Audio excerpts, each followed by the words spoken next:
স্বাগত বন্ধুরা, মিনুর গপ্পসপ্পর আসরে আজ শোনাতে যাচ্ছি প্রফুল্ল রায়ের লেখা মানুষ গল্পটি। ঠিক দুপুরবেলা শেরমুন্ডি পাহাড়ের কাছাকাছি আসতেই হুড়মুড় করে বৃষ্টিটা নেমে গেল।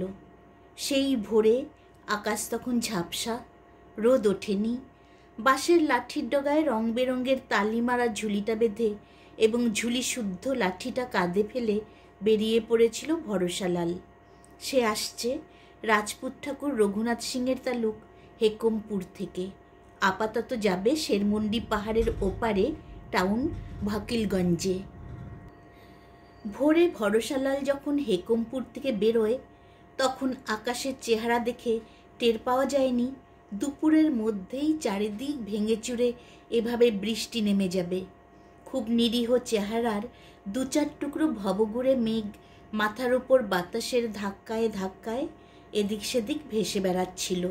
তারপর বেলা একটু বাড়লে চাঁদির থালার মতো সূর্যটা আকাশের গড়ানে গা বেয়ে উঠে এসেছিল। গলানোর উপর মতো ঝকঝকে রোদে মাঠ ঘাট বন জঙ্গল ভেসে যাচ্ছিল তখন। কিন্তু এই রোদ আর কতক্ষণ? বেলা আর একটু চড়বার সঙ্গে সঙ্গে এক ফুতে বাতি নিভে যাবার মতো আচমকা চারিদিকে অন্ধকার নেমে এসেছিল। মকাইয়ের ক্ষেত, জবের ক্ষেত, আখের ক্ষেত, নানা রকম ঝোপঝাড় আর হতচ্ছাড়া চেহারার দু একটা গ্রাম পেরিয়ে আস্তে আস্তে ভরসালালের অজান্তে কখন যে ভারী ভারী চাংড়া চাংড়া জলবাহী মেঘ আকাশ ছেয়ে গিয়েছিল টের পাওয়া যায়নি। ভরসালাল চমকে উঠেছিল মেঘের ডাকে। সেই সঙ্গে তার চোখে পড়েছিল আকাশটা আড়াআড়ি চিরে বিদ্যুৎ ছুটে যাচ্ছে। মাথার ওপরে মেঘ আর বিদ্যুৎ চমক নিয়ে জোরে জোরে পা চালিয়ে দিয়েছিল ভরসালাল। আর যেমন করেই হোক তাকে শেরমুন্ডি পাহাড়ের ওপারে ভকিলগঞ্জে পৌঁছতেই হবে। হাঁটতে হাঁটতে ঘাড় ফিরিয়ে বারবার পিছন দিকটা দেখে নিচ্ছিল ভরসালাল। হঠাৎ একসময় অনেক অনেক দূরে আকাশ যেখানে পিঠ বাঁকিয়ে দিগন্তে নেমেছে সেখানটায় বৃষ্টি নেমে গিয়েছিল। জল নামতে দেখে দৌড়তেই শুরু করেছিল ভরসালাল, কিন্তু বৃষ্টিটা নাছোড়বান্দা হয়ে তার পিছু নিয়েছে। শেষ পর্যন্ত শেরমুন্ডি পাহাড়ের তলায় এসে তাকে ধরেই ফেলেছে। বেশ কোমর বেঁধেই নেমেছে বৃষ্টিটা, তার সঙ্গে হাত মিলিয়েছে উল্টোপাল্টা ঝোড়ো হাওয়া। এই ঝড় বৃষ্টি ঘাড়ে নিয়ে সামনের খাড়া পাহাড়ে যাওয়া সম্ভব নয়। ভরসালাল এদিক সেদিক তাকাতে লাগলো। এই মুহূর্তে মাথা বাঁচাবার জন্য কোথাও একটু দাঁড়ানো দরকার। হঠাৎ সে দেখতে পেল খানিকটা দূরে একটা ঝাঁকড়া মাথা পিপুল গাছের তলায় 10-12টা দেহাতি লোক দাঁড়িয়ে আছে। তাদের মধ্যে একটা মেয়েও রয়েছে। বোঝা যাচ্ছে বৃষ্টির জন্যই ওরা ওখানে গিয়ে দাঁড়িয়েছে। গাছতলায় মাথা গুজে জলের ছাট থেকে নিজেদের যতটা বাঁচানো যায়। ভরসালাল দৌড়ে সেখানে চলে গেল। ভরসালালের বয়স 50-52। শরীরের কাঠামো দারুণ মজবুত। চওড়া ছড়ানো কাত্তার, এবড়ো থেবড়ো পাথরের মতো প্রকাণ্ড বুক, হাত দুটো জানু ছাড়িয়ে কয়েক আঙ্গুল নেমে গেছে। গায়ের চামড়া পোড়া ঝামার মতো। 7 জন্মে সেখানে তেল পড়ে না, ফলে 12 মাস খসখসে কর্কশ গা থেকে খই উঠতে থাকে। চৌকো মুখে খামচা খামচা দাড়ি তার, থ্যাবড়া থুতনি। চেহারা যেমনই হোক, চোখ দুটো কিন্তু আশ্চর্য মায়াবী, যেমনি সরল তেমনি নিষ্পাপ। ভরসালালের পরনে হাঁটু পর্যন্ত খাটো টেনি আর ফতুয়ার মতো লাল কামিজ। একটু লক্ষ্য করলে দেখা যাবে তার ঘাড়ের অনেকখানি মাংস শুকিয়ে ডেলা পাকিয়ে প্রায় ঝুলে আছে। বাঘের থাবা খেয়ে ঘাড়টার অবস্থা এই রকম। ভরসালাল একজন বিটার।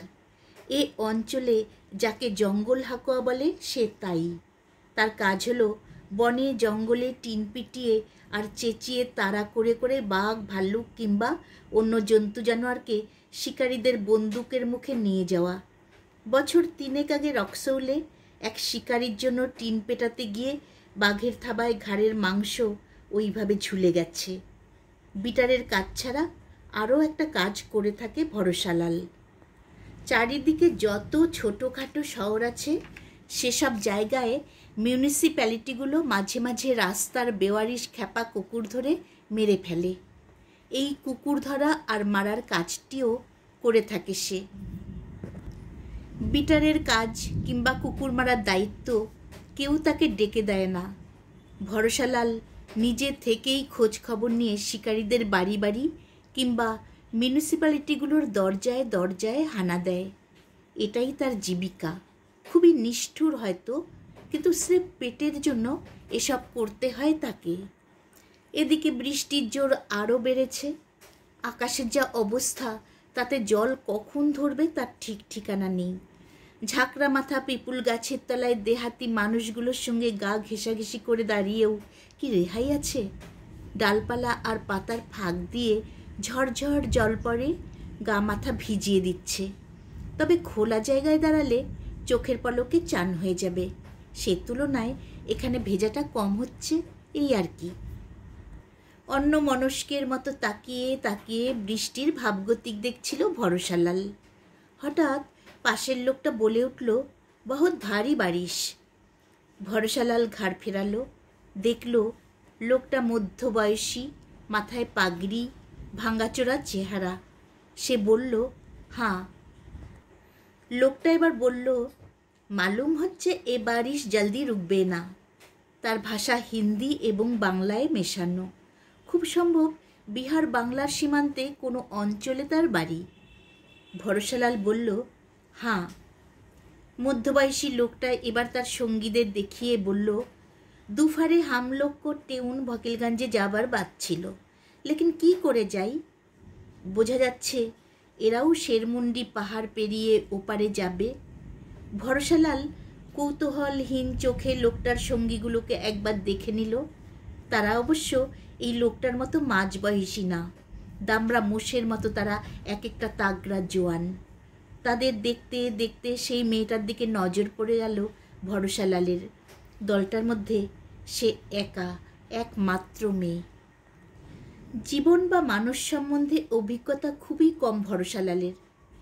জোয়ান বয়সের শুরু থেকে বনের হিংস্র জন্তু, জানোয়ার আর খ্যাপা কুকুরের পিছনে ছুটে ছুটে এতগুলো বছর কেটে গেছে তার।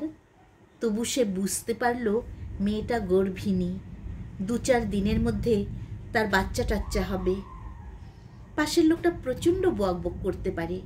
এবার সে যা বলল সংক্ষেপে এই রকম, বৃষ্টিতে ভিজে পাহাড়ি রাস্তার হাল খুবই বুড়া হয়ে গেছে।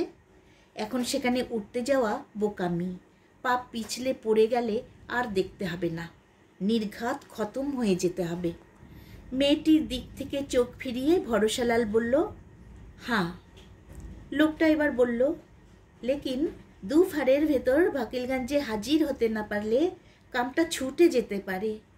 তাকে খুবই চিন্তিত দেখালো। কিসের কাম? ভকিলগঞ্জে নদীর কিনারে বাঁধ বানানো হবে। আমরা মাটি কাটার কামে যাচ্ছি।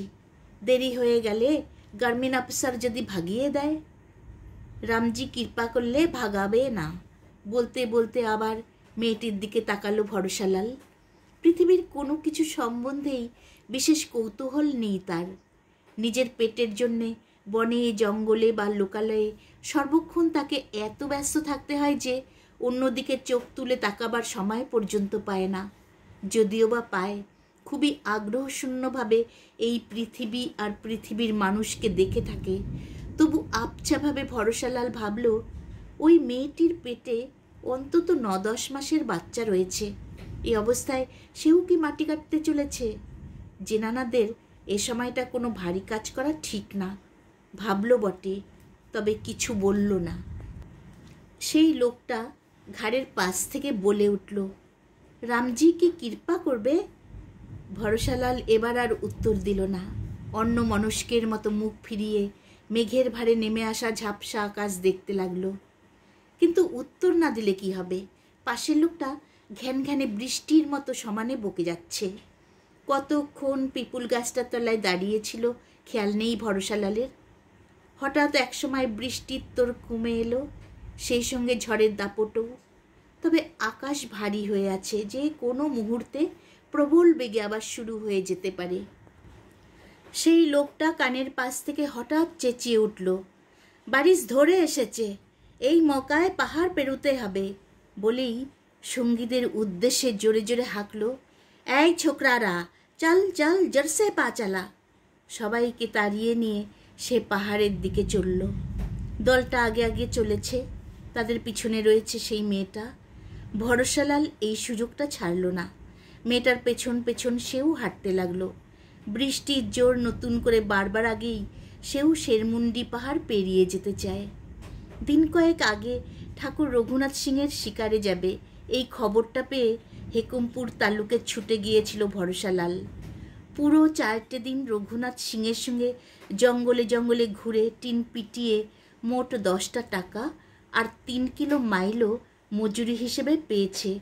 সেই টাকাটা তার কোমরে গোজা রয়েছে, আর মাইলোগুলো তার চিত্র বিচিত্র ঝুলিটায়। হেকমপুরে থাকতে থাকতেই সে খবর পেয়েছিল পূর্ণিয়া টাউনে 2-4 দিনের মধ্যে খেপা কুকুর মারা হবে। তাই রঘুনাথ সিংয়ের শিকার শেষ হতে না হতেই সে বেরিয়ে পড়েছে। শেরমুন্ডি পাহাড় ডিঙ্গিয়ে ওপারে টাউন ভকিলগঞ্জে আজকের রাতটা কাটাবে ভরসালাল। তারপর কাল সকালে উঠে চলে যাবে সাগরিগালি ঘাটে। সেখানে নদী পেরিয়ে পূর্ণিয়া টাউনের দিকে হাঁটা শুরু করবে। যাই হোক, এই শেরমুন্ডি পাহাড়টা ভয়ানক রকমের খাড়া। তার সারা গায়ে ঘন অরণ্য, শাল আর মহুয়ার গাছই এখানে বেশি করে চোখে পড়ে। অবশ্য আমলকি, দেবদারু, কেন্দ আর টেরাবেঁকা চেহারার অগুণতি শিশম গাছও চারিদিকে ছড়িয়ে রয়েছে। এছাড়া আছে নানা ধরনের ঝোপঝাড়, সাবুই ঘাস এবং আগাছার জঙ্গল। জঙ্গলের ভেতর দিয়ে আঁকাবাঁকা পায়ে চলার রাস্তা উঠে গেছে। সেই রাস্তা এই মুহূর্তে অত্যন্ত বিপজ্জনক।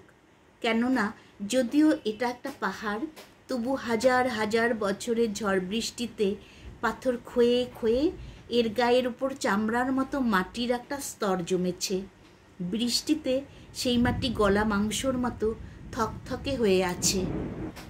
খুব সাবধানে পা ফেলে ফেলে ওরা পাহাড় বাইছিল। বৃষ্টির জোর কমে এলেও অল্প অল্প পড়েই যাচ্ছে। হাওয়ার দাপটও আগের মতো নেই। দুধারের ঝোপঝাড় থেকে ঝিঝিদের একটানা চিৎকার উঠে আসছিল।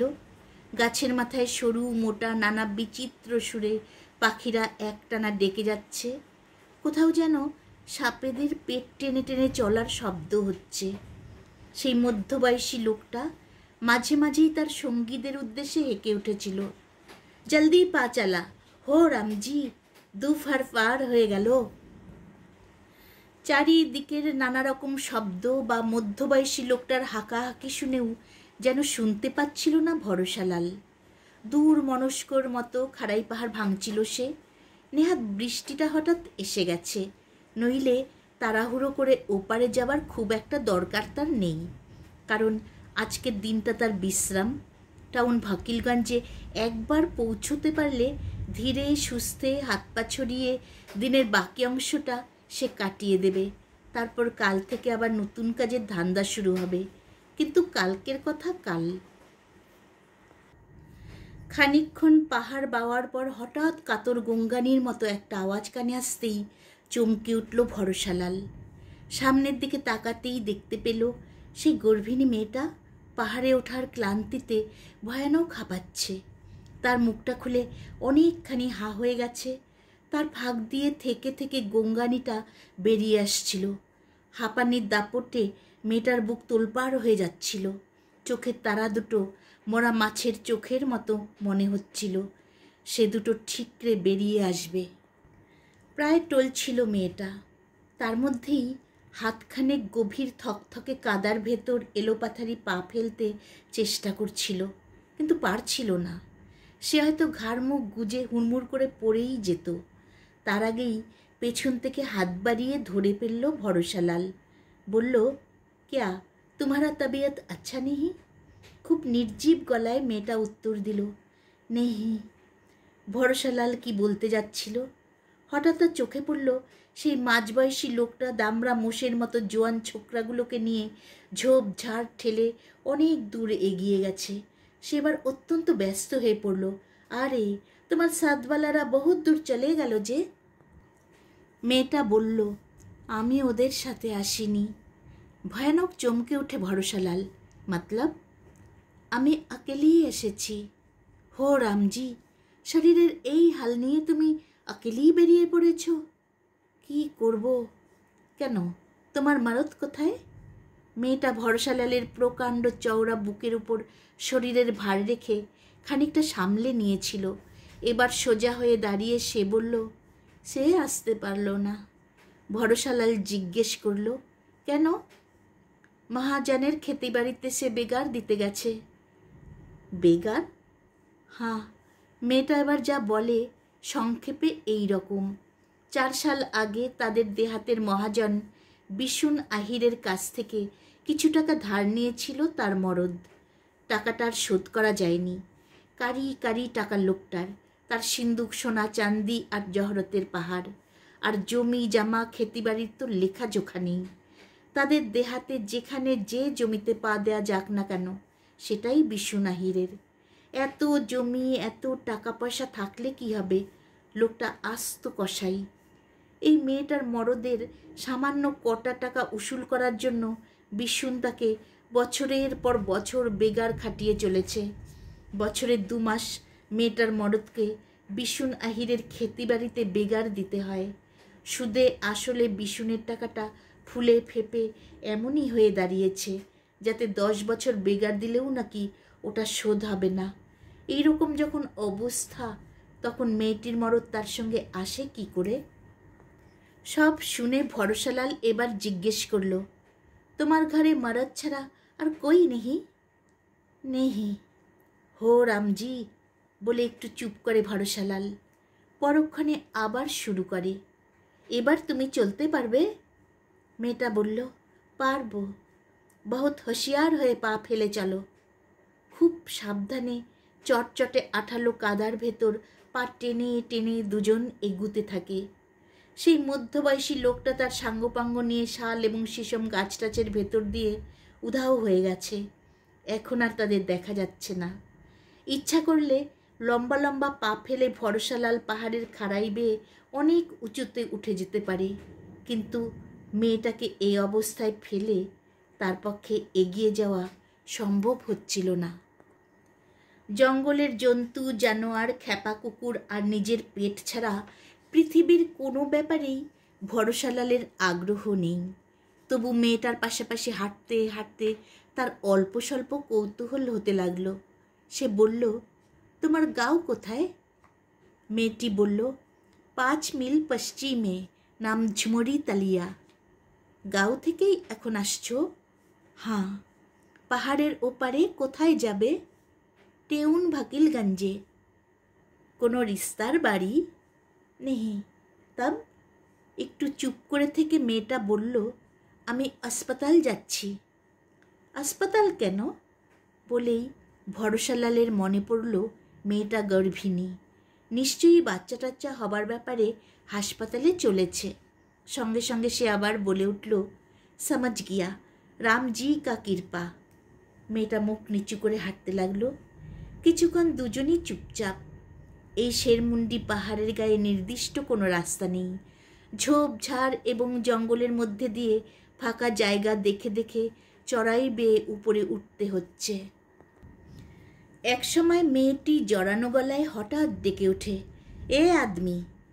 ভরসালাল ঘাড় ফিরিয়ে তাকায়। কিছু বলবে? হ্যাঁ, এক গো বাত। বলো। তক্ষুনি কিছু বলল না মেয়েটা। খানিকক্ষণ বাদে প্রায় মরিয়া হয়েই সে শুরু করলো, আমি अकेली औरत, তবিয়তের হালও খুব খারাপ। জঙ্গলের ভেতর দিয়ে পাহাড় বাইতে ডর লাগছে। তুমি আমাকে अकेली ফেলে রেখে চলে যেও না। ভরসালাল ভালো করে মেয়েটাকে লক্ষ্য করল। তার দুর্বল রক্তহীন শরীর, গর্তে বসে যাওয়া চোখের কোলে গাঢ় কালি, পেরেকের মাথার মতো ঠেলে ওঠা কণ্টার হাড়, মাংস ঝরে যাওয়া লম্বাটে রোগা মুখ, শির বার করা শিকড়ে শিকড়ে হাত, 9-10 মাসের বাচ্চাওয়ালা স্ফীত পেট ইত্যাদি দেখতে দেখতে কেমন যেন মমতা বোধ করতে লাগলো সে। বলল, আরে না না, তোমাকে একলা ফেলে আমি যাচ্ছি না। টেউন ভাকিলগঞ্জে আমিও যাচ্ছি, আমার সঙ্গে সঙ্গে তুমি সেই পর্যন্ত যেতে পারবে। মেয়েটির মুখ চোখ দেখে মনে হলো একটা শক্ত সমর্থ সবল পুরুষের ভরসা পেয়ে সে অনেকটা নিশ্চিন্ত হতে পেরেছে। পাক ঠেলে ঠেলে দুজনে চলছে তো চলছেই। আরও খানিকক্ষণ যাবার পর হঠাৎ ভরসালাল লক্ষ্য করল মেয়েটার পা ঠিকমতো পড়ছে না। আবার সে টলতে শুরু করেছে, জোরে জোরে শ্বাস পড়ছে তার। এবারেও তাকে ধরে ফেলল ভরসালাল। জিজ্ঞেস করল, কি হলো? মেয়েটা কাঁপা কাঁপা দুর্বল গলায় বলল, মাথা ঘুরছে। হাঁটতে তাকলিফ হচ্ছে? হ্যাঁ। থোড়ে সে জিরিয়ে নাও। ওখানেই একটা পাথর দেখে বসে পড়ে মেয়েটা। কিছুক্ষণ জিরিয়ে নিয়ে উঠতে উঠতে বলে, চলো, কিন্তু পা ফেলতে গিয়ে আবার টলতে শুরু করে। ভরসালাল চিন্তিতভাবে বলল, মালুম হচ্ছে তুমি হেঁটে যেতে পারবে না, পা ফেলতে গেলেই টলছ, মাথায় চক্কর লাগছে, এক কাম করা যাক। মেয়েটি নির্জীব গলায় জিজ্ঞেস করল, কি? তোমাকে আমি ধরে ধরে নিয়ে যাই, তোমার যা হাল, অকেলি চলতে গেলে পরে বিপদ হয়ে যাবে। মেয়েটি আস্তে মাথা হেলায়, অর্থাৎ ভরসালাল ধরে নিয়ে গেলে তার আপত্তি নেই, তাহলে সে বেঁচেই যায়। ভরসালাল মেয়েটিকে ধরে ফেলল। এক হাতে তার কাঁধ বের দিয়ে আস্তে আস্তে আবার উপরে উঠতে লাগলো। খানিকটা যাবার পর সে টের পেল মেয়েটার হাঁটার শক্তি ক্রমশ ফুরিয়ে আসছে, আর যত ফুরিয়ে আসছে ততই তার শরীরের সব ভার ভরসালালের হাতের উপরে এসে পড়ছে। কাদা ভর্তি পিছল পথে বাচ্চা সমেত একটি গর্ভিণী মেয়ের গোটা দেহের ওজন একটা হাতের উপর নিয়ে এগুনো সম্ভব না। ভরসালাল মেয়েটাকে প্রায় সাপটে বুকের ভিতর নিয়ে এলো। সেই অবস্থাতেই তাকে নিজের সঙ্গে লেপটে নিয়ে পাহাড় ভাঙতে লাগলো, আর সমানে বিড়বিড় করতে লাগলো, হো রামজি, তেরে কৃপা, তেরে কৃপা। এতক্ষণ বৃষ্টির জোর ছিল না, তবে মিহি চিনির দানার মতো সেটাই ঝরে যাচ্ছিল। হঠাৎ আবার তোড়ে নেমে এলো বৃষ্টিটা। হাওয়া পড়ে গিয়েছিল, সেটাও বৃষ্টির মতোই আচমকা উন্মাদ হয়ে পাহাড়ি জঙ্গলের ভিতর দিয়ে সাই সাই ঘোড়া ছোটাতে শুরু করে দিল। এদিকে মেয়েটির দাঁড়িয়ে থাকার শক্তি শেষ হয়ে গেছে। তার কোমরের তলার দিকটা শরীর থেকে আলগা হয়ে যেন ঝুলে পড়েছে। ভরসালাল দিশেহারা হয়ে পড়ল। গর্ভিণী মেয়েটাকে সে কথা দিয়েছে শেরমন্ডি পাহাড় পার করে দেবে, কিন্তু এখন এই অবস্থায় কিভাবে যে তার এবং তার পেটের বাচ্চাটাকে রক্ষা করবে ভেবে পাচ্ছে না। কয়েকটা মুহূর্ত, তারপরেই মনে মনে ভরসালাল সব স্থির করে ফেলল। মেয়েটার শরীরের যা হাল, তাকে আর হাঁটিয়ে নিয়ে যাওয়া যাবে না। তাছাড়া সেই পিপুল গাছটার মতো ঝাঁকড়া মাথা এমন কোনো গাছ নেই যার তলায় গিয়ে কিছুক্ষণ মাথা গোজা যেতে পারে। আর বৃষ্টিটা এবার যেভাবে শুরু হয়েছে তাতে আদৌ থামবে কি না, কিংবা থামলে কখন থামবে তার কোনো ঠিক ঠিকানা নেই। দাঁড়িয়ে দাঁড়িয়ে অনিশ্চিতভাবে ভেজার চাইতে এগোবার চেষ্টা করাই ভালো। ভরসালাল করল কি, যেখানে কাদা কম এমন একটা জায়গা দেখে মেয়েটাকে শুইয়ে দিল। তারপর বাঁ কাঁধে লাঠির ডগায় বাঁধা সেই চিত্র বিচিত্র ঝুলিটা নামিয়ে তার ভেতর থেকে দুটো ধুতি বার করে দ্রুত একটা বড় ঝোলা বানিয়ে ফেলল। মেয়েটাকে সেই ঝোলার ভেতর বসিয়ে তার পাশে মাইলোগুলো রেখে নিজের পিঠে ঝুলিয়ে নিল। তারপর কাদার ভেতর বুড়ো আঙ্গুল গেঁথে গেঁথে খুব সাবধানে পাহাড়ের গা বাইতে লাগলো। দায়িত্ব যখন নিয়েছে তখন মেয়েটাকে নিরাপদে পাহাড় পার করে দিতেই হবে। আকাশ থেকে লক্ষ কোটি বৃষ্টির রেখা বল্লমের ফলার মতো ছুটে আসছিল। ঝড়ে চারপাশের অর্জুন, শাল, আমলকি আর শিশম গাছগুলো এক একবার মাটিতে নুয়ে পড়ছে, পরক্ষণেই শটান খাড়া হয়ে যায়। ঝোপঝাড় উল্টাপাল্টা খ্যাপা বাতাসে ছিঁড়ে খুঁড়ে লণ্ডভণ্ড হয়ে যাচ্ছিল। আকাশের গায়ে বড় বড় ফাটল ধরিয়ে বিদ্যুৎ চমকে যাচ্ছে। ঝড় বৃষ্টি সর্বনাশা চেহারা দেখতে দেখতে ভরসালাল সমানে বলে যেতে লাগলো, হো রামজি, তেরে কৃপা, হো রামজি, তেরে কৃপা। বলতে বলতে থকথকে আঠালো কাদায় পায়ের আঙ্গুলগুলোকে গজালের মতো গেঁথে গেঁথে সে ওপরে উঠতে লাগলো। পিঠে একটা ভরা গর্ভিণী মেয়ের বাচ্চা শুদ্ধ দেহের সমস্ত ভার চাপানো। যদিও ভরসালাল হাট্টাকাট্টা দুর্দান্ত শক্তিশালী মরদ, তবু তার শিরদাঁড়া যেন ভেঙে গুড়িয়ে যাচ্ছে, শ্বাস আটকে আসছে। তুমুল বৃষ্টি অনবরত চোখে মুখে এমন ঝাপটা দিয়ে যাচ্ছে যাতে সামনের কিছুই দেখতে পাচ্ছিল না ভরসালাল। তাছাড়া দারুণ ঝোড়ো হাওয়া তাকে ঠেলে 10 হাত একদিকে নিয়ে যাচ্ছে, পর মুহূর্তেই ধাক্কা মারতে মারতে 15 হাত অন্যদিকে সরিয়ে নিচ্ছে। জলে আর হাওয়ায় তার চোখ অন্ধ হয়ে যাচ্ছিল। তারই মধ্যে এই প্রচণ্ড দুর্যোগের বিরুদ্ধে শরীরটাকে ঢালের মতো খাড়া রেখে ভরসালাল নিশানা ঠিক করে এগিয়ে যেতে লাগলো, আর কাতর সুরে একটানা বলে যেতে লাগলো, হো রামজি, তেরে কৃপা, তেরে কৃপা। কতক্ষণ পর খেয়াল নেই, শেরমুন্ডি পাহাড়ের মাথা ডিঙ্গিয়ে যখন সে ওপারে গিয়ে নামলো, তখন বৃষ্টির দাপট থেমে এসেছে, ঝড়টাও আর নেই। আকাশের গায়ে মেঘ ক্রমশ পাতলা হয়ে যাচ্ছে। পিঠ থেকে মেয়েটাকে নামিয়ে ভরসালাল 2 হাঁটুতে মুখ গুজে অনেকক্ষণ হাঁপালো। তার শরীরের সব শক্তি তখন প্রায় ফুরিয়ে এসেছে। ভরসালালের মনে হচ্ছিল শরীরের একটা হাড়ও আর আস্ত নেই, সমস্ত ভেঙে চুরে গেছে, শিরাটিরাগুলো ছিঁড়ে গেছে।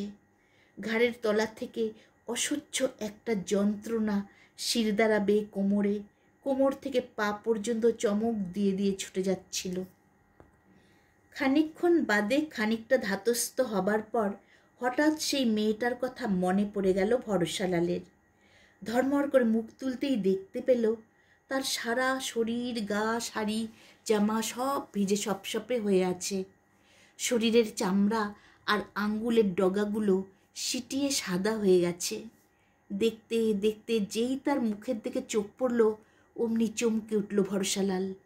মেয়েটার মুখ অসহ্য যন্ত্রণায় কুঁচকে যাচ্ছে, ঠোঁট দুটো নীল বর্ণ, দাঁতে দাঁত চেপে যন্ত্রণাটা চাপতে চেষ্টা করছে সে। ভরসালাল ভয় পেয়ে গেল। তাড়াতাড়ি মেয়েটার কাছে এগিয়ে গিয়ে জিজ্ঞেস করলো, কী হলো? নিজের পেটের কাছটা আঙ্গুল দিয়ে দেখিয়ে গঙ্গানির মতো শব্দ করলো মেয়েটা, খানে বহুত দর্দ, জলদি আমাকে হাসপাতাল নিয়ে চলো। পাহাড়ের তলা থেকে টাউন ভকিলগঞ্জ যারা 5টি মাইল তফাতে, সেখানে পৌঁছতে না পারলে হাসপাতালে যাওয়া যাবে না। ভরসালাল শুধরল, তুমি কি হেঁটে যেতে পারবে? নেহি, আমার কোমর পেট ছিঁড়ে যাচ্ছে। ভরসালাল সেটাই আন্দাজ করেছিল। এ অবস্থায় উঠে দাঁড়িয়ে একটা পা ফেলাও মেয়েটার পক্ষে সম্ভব না। এদিকে ভরসালালের শরীরে এমন শক্তি আর অবশিষ্ট নেই যাতে তাকে পিঠে ঝুলিয়ে আরও 5 মাইল যেতে পারে। মেয়েটাকে পাহাড় পার করাতেই তার জিভ বেরিয়ে গেছে। অবশ্য এই শেরমুন্ডি পাহাড়ের তলায় ছোটোখাটো একটা বাজার আছে, নামেই বাজার। একটা চাল, ডাল, নিমক মরিচের দোকান, একটা পান, বিড়ি, খৈনি পাতার, তৃতীয় দোকানটা হলো চায়ের। ব্যাস, এই হলো বাজারের নমুনা। তার গা ঘেঁষে একটা আঁকাবাঁকা কাঁচা রাস্তা, জনারের ক্ষেত, গেহুর ক্ষেত, জবের ক্ষেত, আর এলোমেলোভাবে ছড়ানো নানা দেহাতের মধ্যে দিয়ে টাউন ভকিলগঞ্জের দিকে চলে গেছে। ওই বাজারটা কাছে গেলে শহরে যাবার বয়েল গাড়ি পাওয়া যায়। তক্ষুনি তার খেয়াল হলো গাড়ি ভাড়া করলে কম করে 5টি টাকা লাগবে। ঠাকুর রঘুনাথ সিংয়ের দেওয়া 10টি টাকা তার ট্যাকে গোজা আছে, এই তার শেষ সঞ্চয়। ওই টাকা থেকে খরচ করা ঠিক হবে কি না ভাবতে লাগলো ভরসালাল। আর তখনই তার কানে অস্পষ্ট গঙ্গানির মতো আওয়াজটা এসে ধাক্কা দিল। ঘাড় ফেরাতেই সে দেখল পেটের মাংস এক হাতে খামচে ধরে থেকে থেকে কাতর শব্দ করে উঠছে মেয়েটা। আর কিছু ভাবার সময় পেল না ভরসালাল। কেউ যেন আচমকা টান মেরে তাকে দাঁড় করিয়ে দিল। এক দৌড় বাজারের কাছ থেকে একটা বয়েল গাড়ি নিয়ে এলো সে। তারপর পাজা কোলা করে মেয়েটাকে ছোঁয়ের তলায় নিয়ে শুইয়ে দিল। গাড়িওয়ালাকে বলল, জলদি টাউন চলো ভैया, বহুত জলদি। গাড়িওয়ালা উড় বলে একটা শব্দ করে 2টো গরুরই লেজ মুচড়ে দিল। সঙ্গে সঙ্গে গরু দুটো কাঁচা রাস্তা দিয়ে ঊর্ধ্বশ্বাসে দৌড় লাগালো। এদিকে আকাশটা দ্রুত পরিষ্কার হয়ে যাচ্ছে। মেঘের গায়ে অল্প অল্প ফাটল ধরিয়ে মরা নির্জীব রোদ বেরিয়ে আসতে চাইছিল। রোদের চেহারা দেখে মনে হচ্ছিল বেলা ফুরিয়ে এসেছে, একটু পরেই সন্ধ্যা নেমে যাবে। গাড়িতে উঠবার পর ভরসালাল কোনো দিকে আর তাকায়নি, মেয়েটাকেই শুধু লক্ষ্য করে যাচ্ছে। মেয়েটা কাত হয়ে বুকের কাছে হাত পা ছুটিয়ে অনবরত গঙ্গিয়ে যাচ্ছিল, আর চোয়াল শক্ত করে শ্বাস আটকে যন্ত্রণা চাপবার চেষ্টা করছিল। ভরসালাল ঝুঁকে খুব নরম গলায় শুধল, এ যে নানা, খুব কষ্ট হচ্ছে। মেয়েটা শক্ত করে দাঁতে দাঁত চেপে মাথা নাড়ল, শুধু কিছু বলল না। ভরসালাল যে কি করবে, কি করলে মেয়েটার কষ্ট একটু কমতে পারে ভেবে পেল না। সে শুধু শ্বাসরুদ্ধের মতো বিড়বিড় করতে লাগলো, হো রামজি তেরে কৃপা, হো পবনসুত তেরে কৃপা। মেয়েটা আবার বলল, আমার বহুত ডর লাগছে। পরম মমতায় তার একটা হাত ধরে ভরসালাল বলল, ডর কি? মেয়েটার যন্ত্রণা যেন 5 গুণ বেড়ে গেল হঠাৎ। শরীরটা ধনুকের মতো বেঁকে যেতে লাগলো তার। কপাল, গলা, কণ্ঠ সব ঘামে ভিজে যাচ্ছে। গায়ের লোমগুলো হঠাৎ শীত লাগার মতো খাড়া হয়ে উঠেছে। চোখের তারা আস্তে আস্তে স্থির হয়ে যাচ্ছে। ভরসালাল অস্থির হয়ে উঠল। এই মেয়েটা 15 মাইল রাস্তা পেরিয়ে মাঝখানে বিশাল পাহাড় ডিঙিয়ে মানুষের জন্ম দিতে চলেছে। মানুষ সম্বন্ধে প্রায় অনভিজ্ঞ ভরসালাল জানে না কিভাবে তার শুশ্রূষা করবে। ভীতভাবে সে বলল, এ যে নানা, তোমাদের এ সময় কী করতে হয়? কোমরে কাজটা ধরে মেয়েটা অত্যন্ত দুর্বল স্বরে বলল, এখানে একটু সেক দিয়ে দাও। এই বয়েল গাড়ির ভেতর কোথায় আগুন, কোথায় বাকি, কিন্তু যেভাবেই হোক সেকটা দিতেই হবে। উদ্ভ্রান্তের মতো এদিক সেদিক তাকাতে তাকাতে ভরসালালের চোখে পড়ল গাড়ির ছোঁয়ের নিচে একধারে একটা হেরিকেন ঝুলছে। সঙ্গে সঙ্গে সে ঘাড় ফিরিয়ে গাড়িওয়ালাকে বলল, ভैया তোমার হেরিকেনে তেল আছে? গাড়িওয়ালা বলল, আছে। কেন? ওটা একটু জ্বালবো, এই জেনানাকে সেক দিতে হবে। জ্বালতে পারো, তবে তেলের জন্য 4 আনা দিতে হবে। দেব। তা ঠিক আছে। তোমার কাছে আগ আছে? আছে। গাড়িওয়ালা কোমরের খাঁজ থেকে একটা দেশলাই বার করে ছুঁড়ে দিল। ভরসালাল হেরিকেন ধরিয়ে নিল। তারপর নিজের একটা কাপড়ের খানিকটা অংশ 4 ভাঁজ করে হেরিকেনটার মাথায় বসিয়ে গরম করতে লাগলো। সেটা বেশ তেতে উঠলে আস্তে আস্তে মেয়েটার কোমরে সেক দিতে লাগলো। অনেকক্ষণ সেক দেবার পর গঙ্গাতে গঙ্গাতে একসময় মেয়েটা ঘুমিয়ে পড়ল। সন্ধ্যের অনেক পর বয়েল গাড়িটা টাউন ভকিলগঞ্জের সরকারি হাসপাতালে পৌঁছে গেল। কিন্তু এত রাতে ডাক্তার সাহেবকে পাওয়া গেল না। তিনি তার কোয়ার্টারে চলে গেছেন। যারা ছিল তারা বলল, আজ তো হবে না, কাল নিয়ে এসো। ভরসালালের মাথায় তখন পাহাড় ভেঙে পড়ার অবস্থা। মেয়েটাকে নিয়ে এই রাত্রিরে কোথায় রাখবে সে? সবার কাছে সে কাকুতি মিনতি করতে লাগলো, কৃপা করে জেনানাকে ভর্তি করে নিন। হাসপাতালের লোকেরা জানালো, ডাক্তার সাহেব অর্ডার না দিলে কাউকে ভর্তি করা যাবে না। তখন মরিয়া হয়ে ডাক্তার সাহেবের কোয়ার্টারের ঠিকানা নিয়ে খুঁজে বার করলো ভরসালাল। তারপর তার হাতে পায়ে ধরে কীভাবে কত কষ্ট করে গর্ভিণী মেয়েটাকে পাহাড় পার করিয়ে এত দূরে নিয়ে এসেছে তার যাবতীয় বিবরণ দিয়ে বলল, এখন আপনার কৃপা ডাক্তার সাহেব। সব শুনে ডাক্তার সাহেব হাসপাতালে এসে মেয়েটিকে ভর্তি করে নিলেন। এবারে ভরসালালের দায়িত্ব শেষ। গাড়িওয়ালাকে ভাড়া বাবদ 5 টাকা আর তেলের দরুন 4 আনা দিয়ে আজ রাতের মতো একটা আস্তানার খোঁজে বেরিয়ে পড়ল ভরসালাল। পৃথিবীতে কেউ নেই তার, কাজেই পিছুটানোও নেই। সে একেবারে ঝাড়া হাত পা লোক। যখন যেখানে যায় সেখানে নিজের হাতে খানকতক রুটি সেঁকে নেয়, তারপর কারো বাড়ির দাওয়ায় কিংবা মাঠে ঘাটে গাছতলায় শুয়ে পড়ে। আজ আর কিছুই ভালো লাগছিল না ভরসালালের।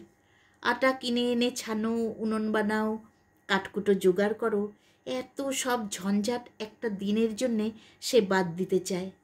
ভরসালাল করল কি, একটা দোকানে গিয়ে তেঁতুলের আচার আর নুন লঙ্কা দিয়ে একদলা ছোলার ছাতু খেয়ে এসে এক বাড়ির খোলা বারান্দায় শুয়ে রইল। কাল সকালে সে সাগরি গালিঘাটে যাবে, সেখান থেকে টাউন পূর্ণিয়া। পরের দিন সকালে উঠে সাগরিগালি ঘাটে যাবার সময় হঠাৎ ভরসালালের মনে হলো মেয়েটার একটা খবর নিয়ে গেলে হয়। অন্যমনস্কর মতো হাঁটতে হাঁটতে একসময় সে হাসপাতালেই এসে পড়ল এবং খবর নিয়ে জানল এখনও মেয়েটার ছেলেপুলে কিছু হয়নি, তবে যে কোনো মুহূর্তে হয়ে যেতে পারে। আর জানল মেয়েটা ভয়ানক কষ্ট পাচ্ছে। শেষ খবরটা পেয়ে মন খারাপ হয়ে যায় ভরসালালের। পৃথিবীর সব ব্যাপারেই সে উদাসীন, তবু কাল পিঠে চাপিয়ে যাকে পাহাড় পার করিয়েছে, যার জন্য নিজের সঞ্চয় থেকে নগদ ৫.৫ টাকা খরচও করে ফেলেছে, গরম সেক দিয়ে যার সেবা করেছে, তার খুব কষ্ট হচ্ছে জেনে আজ আর সাগরিগলি যেতে মন করছে না। সে ঠিক করে ফেলল ভালোই ভালোই মেয়েটার বাচ্চা টাচ্চা হয়ে গেলে সে পূর্ণিয়া টাউনে যাবে। গিয়ে হয়তো দেখবে মিউনিসিপ্যালিটির লোকেরা খ্যাপা কুকুর মারার জন্য অন্য লোক লাগিয়ে দিয়েছে। কিন্তু কি আর করা যাবে? হো রামজি, হো পবনসুত। হাসপাতাল থেকে বেরিয়ে এদিক সেদিক খানিক ঘুরে বেড়ালো ভরসালাল। তারপর রুটি বানিয়ে খেয়ে কিছুক্ষণ শুয়ে থাকলো। ঘুম থেকে উঠে বিকেলে আবার সে এলো হাসপাতালে, কিন্তু কোনো খবর নেই। রাতটা কাটিয়ে পরের দিন সকাল আর বিকেলে দুবার এলো ভরসালাল, খবর নেই। দুদিন কাটবার পর উদ্বেগে তার দম যখন বন্ধ হয়ে আসছে, সেই সময় ডাক্তার সাহেব হাসতে হাসতে বললেন, বহুত বড়িয়া খবর। ভরসালাল বলল, হো গিয়া ডাক্তার সাহেব, হো গিয়া। রামজি কা কৃপা, পবন সুত কা কৃপা। ভরসালালের চোখে আলো ঝিলিক দিয়ে গেল। তোমার জেনানার লড়কা হয়েছে, বহুত গোরা লড়কা। চমক লাগলো ভরসালালের। ডাক্তার সাহেব নিশ্চয়ই মেয়েটাকে তার আওরাত ধরে নিয়েছে। ভুল শুধরে দেবার জন্য তাড়াতাড়ি সে বলে উঠল, ও আমার আওরাত না ডাক্তার সাহেব। তাব? ডাক্তার সাহেব ভুরু কুচকে তাকালেন। ভরসালাল বলল, রাস্তায় আস্তে আস্তে জান পেহচান হয়েছিল। আচ্ছা চলি ডাক্তার সাহেব, রাম রাম। এবার পরম নিশ্চিন্তে সাগরিগালি ঘাট পেরিয়ে পূর্ণিয়া যেতে পারবে সে। ব্যাস, গল্পটি এখানেই শেষ হলো।